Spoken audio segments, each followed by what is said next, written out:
Assalamualaikum warahmatullahi wabarakatuh. Perkenalkan, nama saya Waode Asmawati, dosen tetap pada program studi Ilmu Kesejahteraan Sosial, Fakultas Ilmu Sosial dan Ilmu Politik pada Universitas Muhammadiyah Jakarta dengan nomor induk dosen nasional 0322037506 dan NUPTK 16547536542 dengan penuh tanggung jawab serta komitmen terhadap pengembangan dalam pendidikan tinggi. Izinkan saya menyampaikan pernyataan diri dosen dalam rangka unjuk kerja Tridharma Perguruan Tinggi atau disingkat dengan PDD UK TPT dalam bidang pengajaran. Video ini dibuat sebagai bagian dari sertifikasi dosen gelombang 1 yang diselenggarakan oleh Kementerian Pendidikan Tinggi Sains dan Teknologi atau Kemendiksaintek tahun 2025. Pada kesempatan ini, saya akan memaparkan salah satu mata kuliah yang saya ampu, yaitu mata kuliah Manajemen Organisasi Pelayanan Manusia dengan beban studi sebanyak 3 SKS. Mata kuliah ini diperuntukkan bagi mahasiswa semester 3 dan termasuk pada kelompok mata kuliah prasyarat wajib dalam program studi Ilmu Kesejahteraan Sosial. Mata kuliah Manajemen Organisasi Pelayanan Manusia atau bisa kita sebut sebagai Human Service Organization ini adalah mata kuliah yang mempelajari tentang bagaimana sebenarnya memanage organisasi pelayanan manusia di dalam pekerjaan sosial dan juga memahami fungsi tugas sebagai seorang peksos dalam memanage organisasi dan lembaga-lembaga sosial yang dimana kita bekerja sebagai pekerja sosial. Adapun CPMK-nya ya,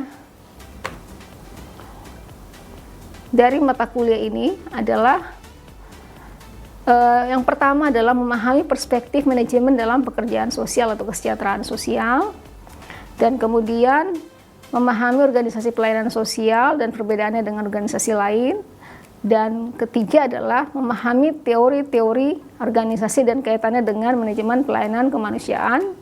Lalu keempat, memahami manajemen pelayanan kemanusiaan dan fungsi-fungsinya. Dan yang kelima atau yang terakhir adalah memahami manajemen organisasi pelayanan kemanusiaan, termasuk di dalamnya adalah supervisi sebagai bagian dari manajemen organisasi pelayanan kemanusiaan. Kemampuan akhir tiap tahapan belajar atau sub CPMK yang diharapkan dalam mata kuliah ini adalah sub CPMK pertama, mahasiswa mampu menjelaskan perspektif manajemen dalam pekerjaan sosial atau kesejahteraan sosial. Sub CPMK kedua, mahasiswa diharapkan mampu menjelaskan organisasi pelayanan kemanusiaan dan perbedaannya dengan organisasi lain. Yang ketiga, mahasiswa mampu menjelaskan teori-teori organisasi dan kaitannya dengan manajemen pelayanan kemanusiaan. Terus yang keempat, mahasiswa mampu menjelaskan manajemen pelayanan kemanusiaan dan fungsi-fungsinya. Dan yang terakhir atau sub CPMK 5 adalah mahasiswa mampu menganalisis manajemen organisasi pelayanan kemanusiaan. Ya, mata kuliah ini diupayakan untuk membekali mahasiswa untuk mampu memahami tentang manajemen organisasi pelayanan kemanusiaan, yaitu meliputi perspektif manajemen dalam pekerjaan sosial atau kesejahteraan sosial, kemudian organisasi pelayanan kemanusiaan, lalu perencanaan program, manajemen organisasi, manajemen keuangan dan budgeting, manajemen sumber daya manusia, manajemen sistem informasi dan monitoring evaluasi, serta juga di dalamnya ada supervisi, lalu kemudian menganalisis ke manajemen organisasi pelayanan kemanusiaan. Ya, kuliah ini akan dilakukan selama 16 kali pertemuan, di mana ada 14 kali pertemuan tatap muka dan 1 kali ujian tengah semester, dan diakhiri dengan ujian akhir semester, jadi total 16 kali pertemuan. Kemudian metode pembelajarannya kita akan terdiri dari diskusi, ceramah, studi kasus, dan juga penugasan, ya, project, ya, seperti itu. Kemudian untuk asesmen dilakukan evaluasi ujian tengah semester, presentasi kelompok, ujian akhir semester dengan bobot penilaian yaitu 10% presensi, 20% untuk nilai tugas, 30% ujian tengah semester, dan 40% adalah ujian akhir semester. Kegiatan perkuliahan ini dirancang untuk capaian pembelajaran lulusan atau CPL dan capaian pembelajaran mata kuliah atau CPMK. Seluruh materi dapat diakses melalui Learning Management System atau LMS, http://siakat-umj.ac.id, dan mahasiswa dapat mengetahui atau mengunduh rencana pembelajaran semester atau RPS, lalu kemudian rencana tugas mahasiswa atau RTM, serta dapat mengunggah tugas mahasiswa yang diberikan oleh dosen secara terintegrasi. Selanjutnya, saya akan menyampaikan cuplikan video pembelajaran atau micro teaching yang saya lakukan di kelas Human Service Organization atau Organisasi Pelayanan Manusia pada pertemuan ke-9 tentang supervisi. Diharapkan mahasiswa dapat mempelajari terkait dengan materi supervisi dan dapat melakukan supervisi pada organisasi pelayanan kemanusiaan jika suatu waktu bekerja pada organisasi pelayanan kemanusiaan. Materi yang disajikan dalam materi supervisi adalah bagaimana, pertama saya sampaikan tentang apa itu peran-peran supervisi, lalu bagaimana proses-proses supervisi, kemudian ada teori-teori motivasi yang mendukungnya, lalu penerapan teori motivasi dan pembuatan keputusan partisipatif dalam pendekatan supervisi, dan terakhir adalah tantangan dalam supervisi. Tentunya materi ini juga melibatkan mahasiswa dalam dialog tanya jawab ya, sehingga mahasiswa mampu mencerna dan juga memberikan contoh-contoh real dalam kehidupan sehari-hari atau mungkin pekerjaan yang mungkin bisa saja menjadi kendala-kendala sehingga membutuhkan supervisi dalam proses pelaksanaan pekerjaan dalam organisasi pelayanan kemanusiaan. Demikian video yang akan kami sajikan sebagai berikut. Bismillahirrahmanirrahim. Assalamualaikum warahmatullahi wabarakatuh. Waalaikumsalam warahmatullahi wabarakatuh. Alhamdulillahirrahmanirrahim. Hari ini kita bisa bertemu lagi dalam sesi belajar terkait dengan kegiatan atau materi supervisi ya. Jadi ini adalah mata kuliah yang sangat penting sekali bagi pekerjaan sosial, di mana kita belajar tentang manajemen dan di dalamnya itu ada namanya supervisi ya, yaitu bagaimana kita bisa mengontrol pekerjaan sehingga sesuai dengan objektif atau tujuan daripada apa yang menjadi fokus dari program suatu pekerjaan sosial, seperti itu ya. Nah, hari ini mungkin kita kenalan dulu ya. Nama saya adalah Waudi Asmawati, panggilannya Aca ya. Simple ya namanya Aca.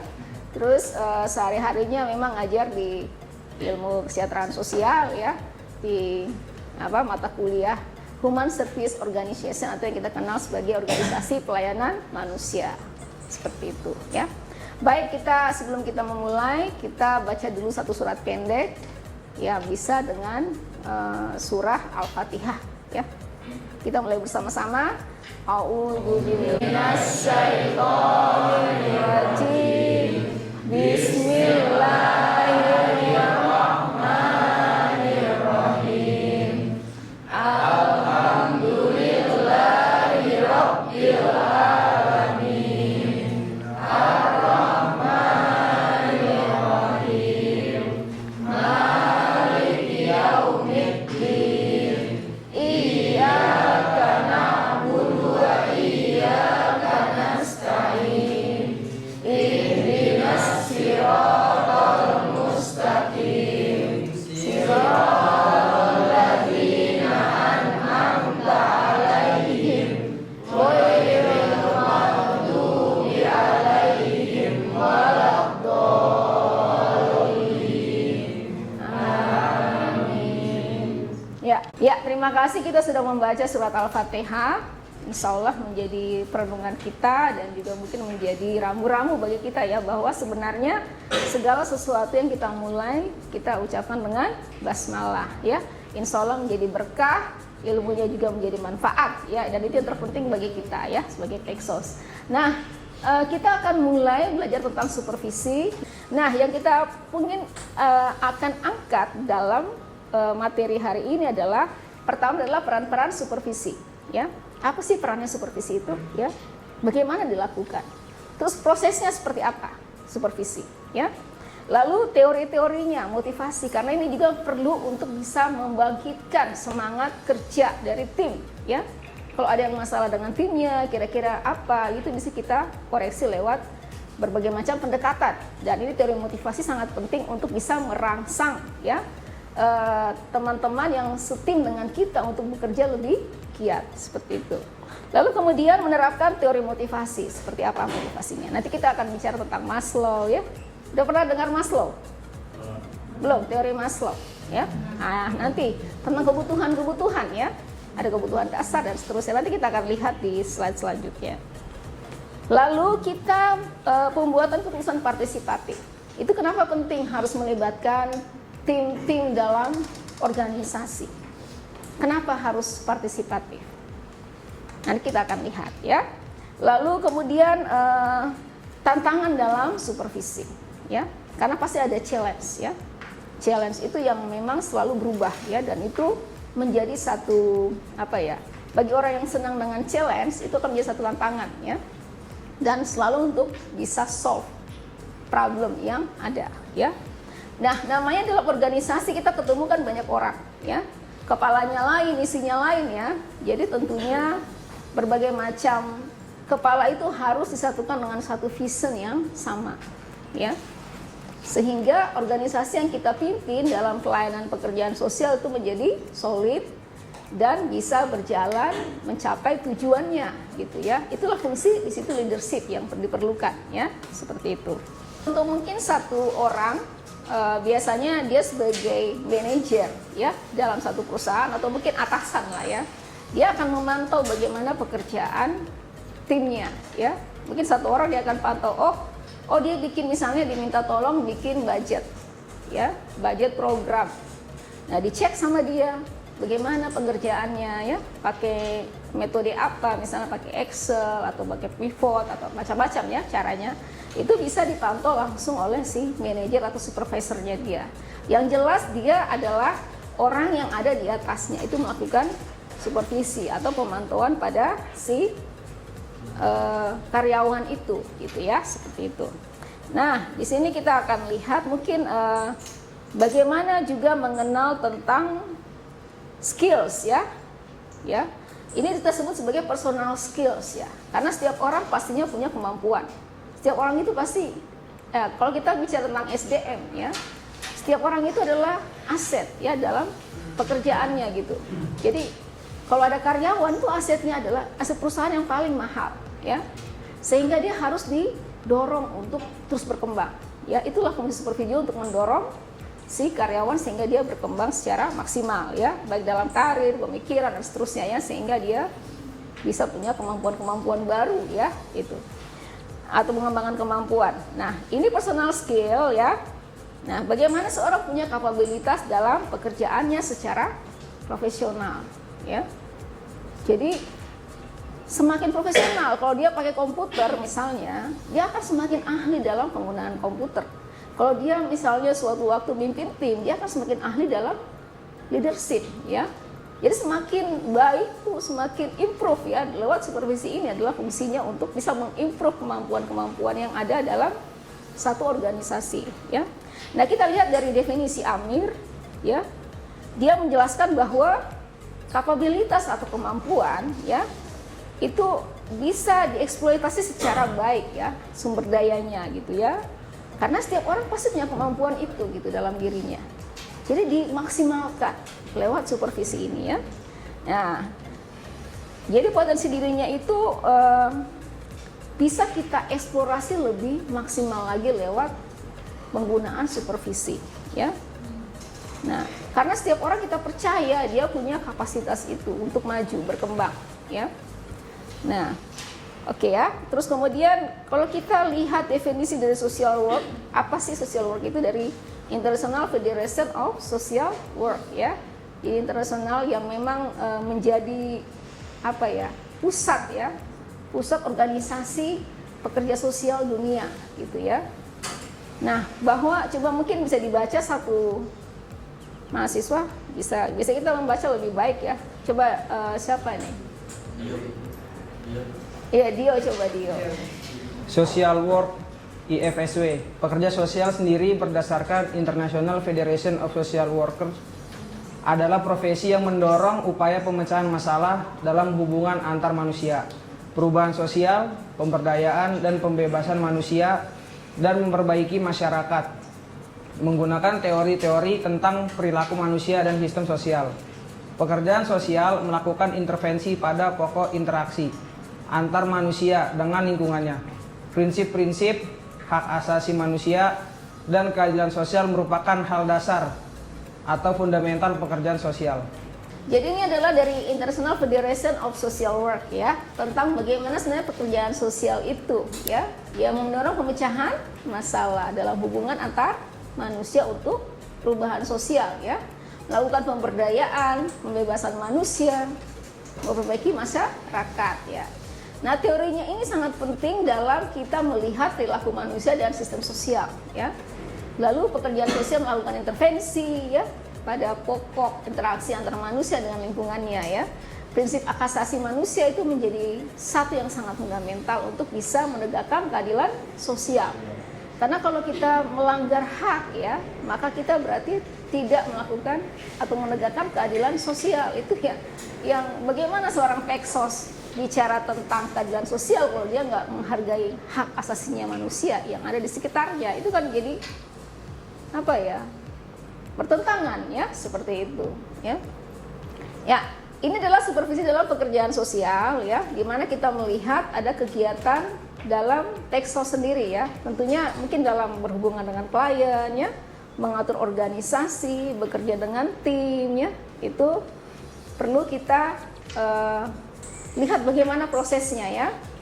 Nah, dalam kegiatan tersebut ya, kita bisa melakukan satu aktivitas yang bisa menunjang ya, meningkatkan kapabilitas peksos ya, lewat supervisi. Nah, seringkali terjadi dilema-dilema dalam melakukan pekerjaan ya. Apalagi kalau misalnya berhubungan dengan klien ya, kliennya ngambek, kliennya mungkin stres ya. Mungkin berulang kali peksosnya berusaha untuk menangani masalah itu, tapi mungkin dia agak fail ya, agak punya masalah ya, sehingga dia tidak bisa menangani klien dengan baik. Nah, ini bentuk supervisi yang kita lakukan adalah mendampingi peksosnya sehingga dia punya kemampuan untuk bisa melakukan pekerjaan dengan baik ya. Misalnya kalau peksosnya itu mendapatkan satu klien yang mungkin punya masalah terkait dengan psikis ya, misalnya depresi ya dari kliennya, sehingga kliennya itu tidak bisa mengikuti proses terapis yang dilakukan oleh si peksos, tentunya pasti ada masalah ya. Nah, ini adalah tugas supervisornya untuk menguatkan dia, membantu dia untuk melihat masalahnya di mana sih, sampai kamu misalnya tidak bisa melakukan pekerjaan dengan baik ya, karena ternyata kliennya mungkin mogok ya, dia nggak mau lagi datang terapi misalnya, susah dibujuk ya.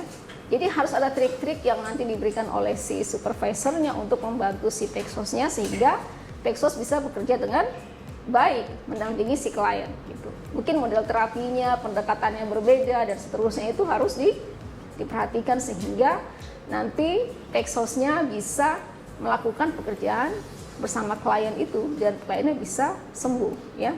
Seperti itu ya. Kalau emang dalam kondisi memang depresi berat itu memang agak sulit ya, dan itu butuh satu penanganan khusus ya. Mungkin perlu dirujuk ya. Kalau memang tidak bisa ditangani peksos ya dirujuk gitu ya. Terus kemudian sekadar membutuhkan transfer ilmu ya, bisa juga dari pengalaman yang sudah di atasnya. Biasanya supervisor orang yang sudah punya pengalaman yang lebih daripada si peksos ya. Kayak dosen dengan mahasiswa kan berbagi kan, ini namanya sebenarnya bagian dia dari supervisi sebenarnya ya. Jadi saya sharing informasi, sharing keterampilan, pengetahuan dan seterusnya, itu adalah bagian dari saya menguatkan kalian.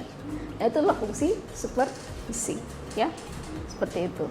Ya, ini adalah salah satu teori Maslow ya, yang memang sangat banyak memotivasi orang untuk mungkin meningkatkan kemampuan diri ya, termasuk kalian.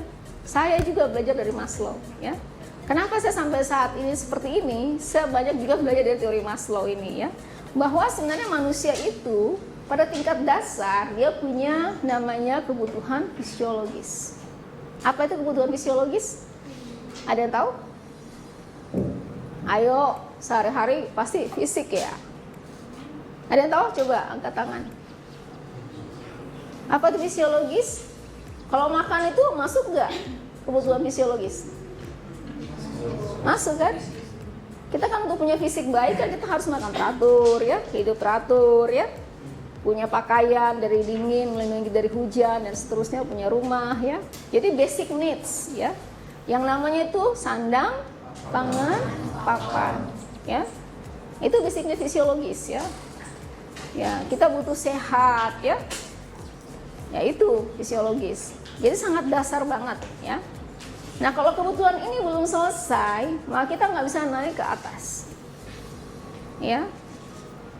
Jadi sulit bagi kita untuk bisa merasa nyaman, ya, safety ya, keamanan tadi itu ya. Karena kita kebutuhan dasar aja kita nggak terpenuhi gitu. Ya ini Maslow bilang seperti itu. Nah yang tahap kedua, kalau kita udah bisa memenuhi 3 kategori tadi atau mungkin basic needs tadi ya, kita akan butuh untuk rasa aman. Mungkin staff kita ya, kita jadi manajer, staff kita merasa bahwa dia bekerja kurang nyaman ya? Karena ada yang temannya mungkin sejawatnya yang ganggu ya. Biasalah Texas mungkin ada persaingan tidak sehat di dalamnya sehingga terjadi konflik ya. Sehingga untuk bekerja pun dia mungkin tidak bisa maksimal. Nah sebagai supervisor apa yang harus dilakukan biasanya? Ada yang bisa ngasih saran? Ya, Javantri, misalnya Javantri jadi manajer, terus kemudian ketemu timnya yang kerja di kelompoknya Javantri itu punya masalah, misalnya masalah dengan safety ya atau keamanan. Mungkin dia kerja tapi terganggu oleh teman sejawat, atau mungkin ada hal-hal yang mungkin di luar tidak nyaman bagi dia gitu. Nah, apa kira-kira sebagai manajer yang harus dilakukan oleh Javantri? Mungkin kalau sebagai manajer yang saya akan lakukan tuh Bu, saya akan membantu tim saya sendiri kayak mencoba cari titik permasalahannya, terus mencari jalan keluarnya bareng-bareng Bu. Kayak misalkan kayak gimana nih caranya buat selesaiin masalah-masalah tim-tim saya gitu. Memecahkan masalah Iya. ya, jadi problem solving ya. Iya, jadi bicarakan bersama. Iya. Nggak sendiri ya. Iya. Oke. Nah, berarti udah mulai partisipatif ya tadi itu ya. Iya, benar ya Javantri ya. Jadi kalau misalnya ada masalah di tingkat staff ya kita harus cari tahu bersama-sama ya. Masalahnya apa sih gitu ya, sehingga kita mencoba untuk membuat problem solving ya. Tapi harus melibatkan semuanya sehingga kita tidak cuman satu arah atau cuma mendengar sepihak gitu ya, sehingga problemnya solve gitu ya, seperti itu. Jadi rasa aman diciptakan dalam dunia kerja sosial ya, sehingga orang bisa termotivasi untuk melakukan pekerjaan lebih baik lagi karena sudah sistem gangguannya udah diputus gitu ya, seperti itu. Nah kebutuhan yang lainnya adalah kebutuhan sosial ya. Siapa sih yang nggak butuh teman main di sini? Ada nggak yang nggak butuh teman-temannya? Nggak ya? Pastinya semua butuh berteman, butuh lingkungan sosial yang baik ya. Nah ini kebutuhan sosial tuh dimaksud oleh Maslow juga seperti itu ya. Jadi social needs itu bukan cuma sekedar apa ya, kata-kata doang, tapi memang kita butuh satu interaksi sosial yang baik ya, sehingga bisa mensupport pekerjaan kita dengan baik ya. Padahal di layanan sosial itu kan banyak banget problemnya, sehingga harus saling menguatkan satu sama lain ya. Ada banyak penelitian yang menyatakan bahwa social support itu menjadi sangat penting ya dalam proses kesembuhan klien.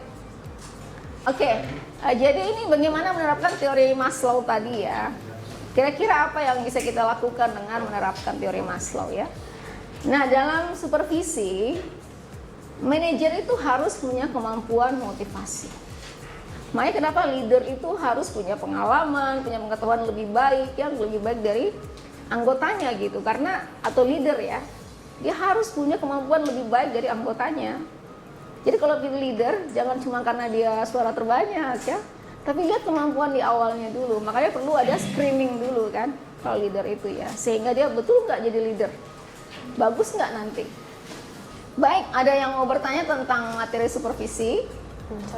Oke, silahkan. Izin bertanya Bu, saya Naima Erisma. Saya mau nanya, gimana caranya kita jadi supervisi yang baik apabila misalnya kita mau supervisiin orang nih Bu, misalkan karyawan kita atau apa. Tapi kan kalau misalkan mau supervisiin orang itu kita harus ada pembangunan emosional Bu terhadap kita dan juga orang yang mau disupervisiin gitu Bu.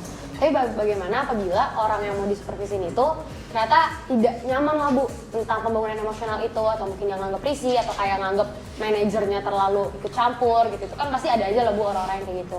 Lalu bagaimana cara jadi supervisor yang baik gitu Bu apabila menemukan karyawan seperti itu? Ya, terima kasih Naima sudah bertanya ya.